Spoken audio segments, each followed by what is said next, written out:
Black Mirror de la GRH, quel avenir pour une société de GRH numérique? Bonjour Étienne Maclouf. Bonjour Jean-Philippe Denis. Étienne Maclouf, vous êtes professeur des universités en sciences de gestion, vous êtes spécialiste de gestion des ressources humaines et vous êtes directeur de l'IAE La Rochelle. Et vous venez de produire l'ouvrage « Pourquoi les organisations industrielles ne sauveront pas la planète ?» Tout un programme.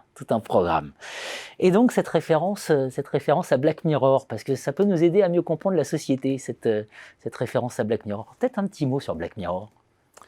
Black Mirror, c'est une série anglaise, donc qui va jusqu'au bout des idées, à la fois dans le conceptuel, le philosophique, mais aussi dans l'aspect très intime et parfois un peu trash des épisodes que les épisodes peuvent avoir. C'est une réflexion dystopique sur les technologies que nous avons aujourd'hui et quelle société elles préfigurent. Donc la référence, c'est parce que nous vivons aujourd'hui une accélération évidemment de la transformation numérique dans tous les sujets, et en particulier dans la façon dont nous gérons ce que nous appelons les ressources humaines. Et cet ouvrage ne parle pas directement du numérique, mais il est parti d'un besoin de faire le point sur la relation que nous entretenons avec les organisations qui peuplent notre environnement, qui nous semblent des données, mais en fait qui sont un peu hors de contrôle, et pourtant qui gouvernent nos vies en grande partie. Donc la gestion des ressources humaines, c'est un sujet clé, en fait, c'est au cœur de l'ouvrage. Bon, alors, on y va. C'est quoi la GRH aujourd'hui? Alors, la GRH, pour faire très simplement, c'est deux idées. Une première idée qui vient du management industriel. Tout le monde sait ce que c'est qu'un ERP, un logiciel qui sert à la planification des ressources de l'entreprise. Et cette idée, elle découle grosso modo de ce qu'en biologie, des gens comme Darwin ou Wallace ont décliné de Malthus, c'est l'idée que la nature alloue les ressources. Donc il parlait d'économie de la nature, d'économie de l'organisme, disait qu'il y a des configurations possibles et que chaque configuration correspond à une façon d'allouer des ressources. Et donc l'idée des ressources dans la nature, ça a été transposé dans l'économie, et nous regardons aujourd'hui tout à travers ce prisme. Là où nous avons fait un saut, c'est que nous avons pensé qu'on serait supérieur à la nature pour le faire, et donc on allait avoir une allocation scientifique des ressources. Le logiciel les systèmes de gestion des ressources de l'entreprise part de l'idée qu'on va tout calculer, tout mesurer, tout anticiper, et si on applique cela aux ressources humaines, ça veut dire que l'humain est lui-même quelque chose qu'on va optimiser. Et donc ça suppose énormément d'aspects qui sont tout à fait discutables, mais qui se matérialisent par des outils de GRH. On imagine qu'il y a des implications, évidemment, dans les parcours humains. Alors, le saut dans la gestion des ressources humaines, on peut dire qu'il y a toujours eu une gestion des ressources humaines, de fait. Il a fallu, quand on mobilise des armées ou quand on pense aux églises, il y a toujours eu, ou dans les villages, ou dans les sociétés féodales, il y a toujours eu une gestion de fait. Donc il y a toujours eu une allocation des ressources. La différence à partir des années 50, c'est avec la révolution cognitiviste, où on commence à s'intéresser à la subjectivité des individus. Et avec cette idée qu'on allait pouvoir, en les comprenant suffisamment, soit une vision positive, c'est s'aligner sur leurs attentes, donc avec toute une approche autour de l'adéquation entre un individu et une organisation, soit plutôt l'influencer, une vision un peu moins positive, qui est à partir des théories de l'autodétermination, et donc qui vont plutôt vers la manipulation. En tout cas, il y a des systèmes qui gèrent l'humain, et qui cherchent à optimiser ce temps d'humain. Pour qui? C'est la deuxième question. C'est-à-dire que la gestion des ressources humaines, au service de qui? Est-ce que c'est au service des humains pour eux-mêmes, ou est-ce qu'on peut remettre en cause et se questionner là-dessus? Je pense qu'aujourd'hui, il est temps de le faire. Voilà, de se questionner sur la GRH, la nature de l'outil, et aussi sur où ça nous emmène, d'où la question du Black Mirror. J'évoque l'ouvrage « Pourquoi les organisations industrielles ne sauveront pas la planète ?» Évidemment, le sujet sous-jacent, c'est l'idée de progrès. Voilà. Alors, est-ce que derrière tout ça, on progresse? Est-ce qu'il y a du progrès? Ou est-ce qu'à l'inverse, on part ailleurs? Alors, l'idée de progrès, c'est la matrice de la société moderne. C'est une façon d'interpréter un changement. On le voit comme quelque chose de positif, par opposition à un passé qui était peut-être moins désirable. Si je fais la référence à la biologie, c'est aussi pour re-questionner cette idée de progrès. Et c'est pas parce qu'une forme succède à une autre qu'elle est meilleure, c'est simplement qu'elle est plus adaptée. Donc, il y a une progression, une dynamique. En revanche, dans le vivant, il n'y a pas de régulation. C'est-à-dire que ça peut aussi amener à la perte, à la fin.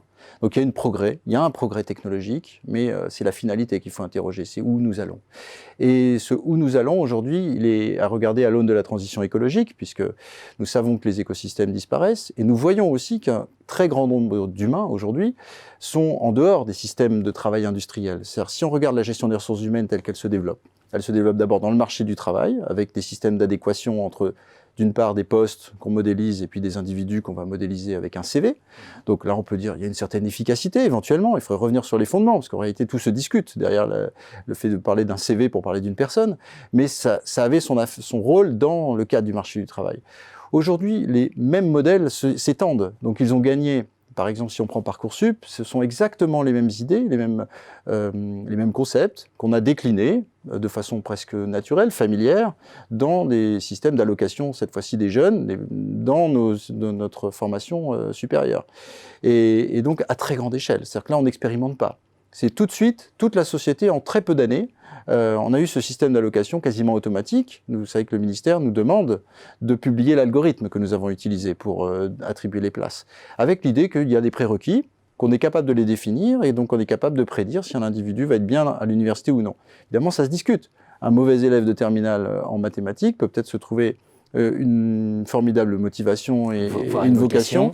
Et donc ça, on ne sait pas, ça sort complètement des radars. Donc on traite quand même de l'humain à partir d'algorithmes. On le voit avec Parcoursup, et c'est en train d'arriver au sein même de l'université avec l'équivalent de Pronote pour faire le suivi pédagogique. Donc on se dit, c'est pareil, on veut la connaissance de l'humain. Qu'est-ce que c'est la connaissance? Ce sont les notes, les choix d'options. Et on va comme ça pouvoir avoir des parcours qui vont être entièrement numérisés. Et en bout de chaîne, on a aussi l'intelligence artificielle, ou en tout cas le big data. Et nous expérimentons d'ailleurs à l'IAE, avec une start-up, l'analyse des carrières et des choix professionnels des jeunes à partir des données qu'ils publient eux-mêmes sur LinkedIn ou sur Viadeo. Alors là, ce qui est en train de se faire, c'est une pré-automatisation, c'est-à-dire qu'en gros, deviendra possible et envisageable en carrière ce qu'on aura constaté dans le réel. Donc on voit bien l'aspect émergent ou auto-transcendant, c'est-à-dire qu'une collection de choix individuels devient une sorte de norme qu'on va ensuite proposer et qui va s'imposer comme une norme. Et pourquoi la transition écologique rentre en ligne de compte? Parce que nous avons quand même en même temps à peu près 5 ou 6 millions de personnes actives qui ne sont pas dans ces systèmes-là. Soit parce qu'ils sont labellisés de personnes en situation de handicap, il y a énormément de choses dans les situations de handicap, ou soit parce que simplement ils n'ont pas de travail, donc ils sont en inadéquation avec ce système étendu, on va dire, d'allocation des humains dans des places. Et donc ces 6 millions de personnes, comment est-ce qu'on les regarde? Est-ce qu'on veut les faire rentrer dans le système en disant il faut les corriger, il faut les adapter, elles ne sont pas en adéquation. Donc si on reprend dans le vivant, c'est la fitness, c'est l'adéquation à un milieu. Ou est-ce qu'on interroge les critères et on se pose la question de notre trajectoire avec ces critères qui deviennent de plus en plus robustes, de plus en plus éprouvés, donc de plus en plus difficiles à discuter puisqu'ils font leur preuve de manière pragmatique en tant qu'outil efficace. Mais voilà. Donc l'avenir de la GRH, ou la question de la GRH, c'est aussi questionner la trajectoire que nous empruntons. Et on mesure l'importance de prendre énormément de recul. Vous êtes directeur de l'IAE de La Rochelle, je le rappelais, en pédagogie aussi, dans le travail avec les étudiants. Voilà. Un mot peut-être oui sur les étudiants lorsqu'on enseigne la GRH sous cet angle. Effectivement, et pas simplement comme comment faire de la GRH et qu'est-ce qu'un DRH fait aujourd'hui dans une entreprise.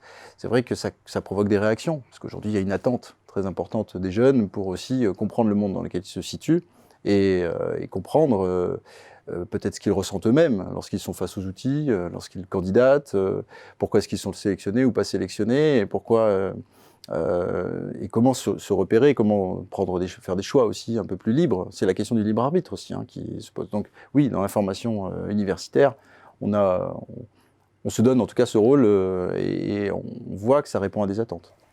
Pourquoi les organisations industrielles ne sauveront pas la planète, aux éditions de Bordelot. Très belle maison d'édition. Merci Étienne Maclouf. Merci Jean-Philippe Denis.